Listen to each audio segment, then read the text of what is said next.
మా హస్బెండ్ అయితే అడిగాను ఈరోజు ఏం వంట చేయాలని చెప్పి. సో తనైతే బిర్యానీ చేయమన్నారు.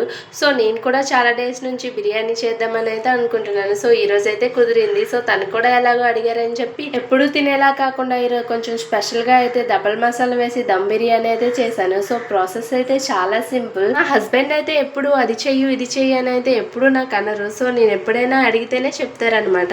సో తన కోసం అని చెప్పి చాలా ఇష్టంగా అయితే చేశాను. టేస్ట్ కూడా చాలా బాగా వచ్చింది. సో ప్రాసెస్ మీరు కూడా చూసేయండి. దీనికోసం అయితే నేను 1/2 కేజీ చికెన్ తీసుకున్నాను. సో ఆ చికెన్లో అయితే నేను ముందుగానే మసాలా ప్రిపేర్ చేసి ఉంచేసాను. అందులో అయితే ఉప్పు, కారం, పసుపు, ధనియా పౌడర్, జీరా పౌడర్, అలాగే గరం మసాలా, కొంచెం జీలకర్ర గట్టిగానే వేసుకోవాలన్నమాట ఈ మసాలాలన్నీ కూడా. అలాగే కారం కూడా నేను చాలా ఎక్కువ వేసాను, ఎందుకంటే ఇది డబుల్ మసాలా బిర్యానీ కదా. సో వీటన్నిటిని అయితే చికెన్కి మంచిగా పట్టించాలి. సో ఇవి కూడా పట్టించాక కొంచెం అల్లం వెల్లుల్లి పేస్ట్, అలాగే పెరుగు కూడా వేసుకొని బాగా మ్యాగ్నేట్ చేసుకోవాలి. ఇలా మ్యాగ్నేట్ చేసుకున్న చికెన్ అయితే నేను 1/2 అవర్ అయితే ఫ్రిడ్జ్లో పెట్టేసా, ఎందుకంటే చికెన్ బాగా మ్యాగ్నేట్ అవుతుంది కదా. అలాగే మొక్క కూడా చాలా టేస్టీగా ఉంటుంది. అసలుకే మనం చేసేది డబల్ మసాలా బిర్యానీ కదా, మరి మసాలా ఫ్లేవర్ బాగా తెలియాలంటే మొక్కకు మంచిగా పట్టాలి కదా. సో అందుకని చెప్పి పక్కనైతే ఒక అరగంట ఉంచేసాను.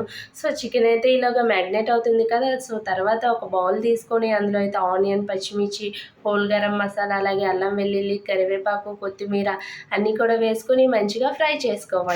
అవి బాగా ఫ్రై అయ్యాకైతే చికెన్ వేసుకొని చికెన్ అయితే ఒక 90% అయితే కుక్ అవ్వనివ్వాలి. సో ఒక పక్క చికెన్ అయితే కుక్ అవుతుంది కదా, ఈలోగా అయితే రైస్ కోసం అని చెప్పి వాటర్లో అయితే పచ్చిమిర్చి, అల్లం వెల్లుల్లి పేస్ట్, హోల్ గరం మసాలా, ధనియా పౌడర్, జీరా పౌడర్, అలాగే గరం మసాలా, కొంచెం కొత్తిమీర వేసుకొని ఒక నిమ్మకాయ కూడా పిండుకొని బాగా బాయిల్ అవ్వనివ్వాలి. సో బాయిల్ అయిన తర్వాత అందులో రైస్ కూడా వేసేయాలి.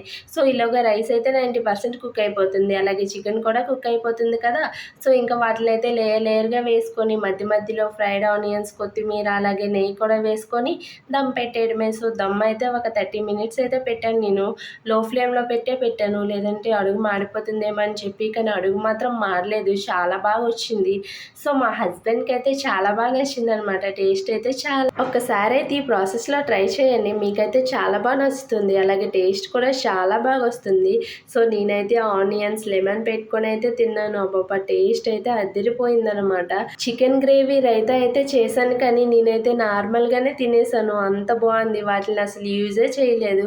సో టేస్ట్ అయితే చాలా బాగుంది. బిర్యానీ చూస్తేనే మీకు అర్థమైపోతుంది. సో వీడియో అయితే ఇంతవరకు చూస్తే మాత్రం సబ్స్క్రైబ్ చేసుకోండి అబ్బా, అలాగే లైక్ కూడా చేయండి మర్చిపోకుండా.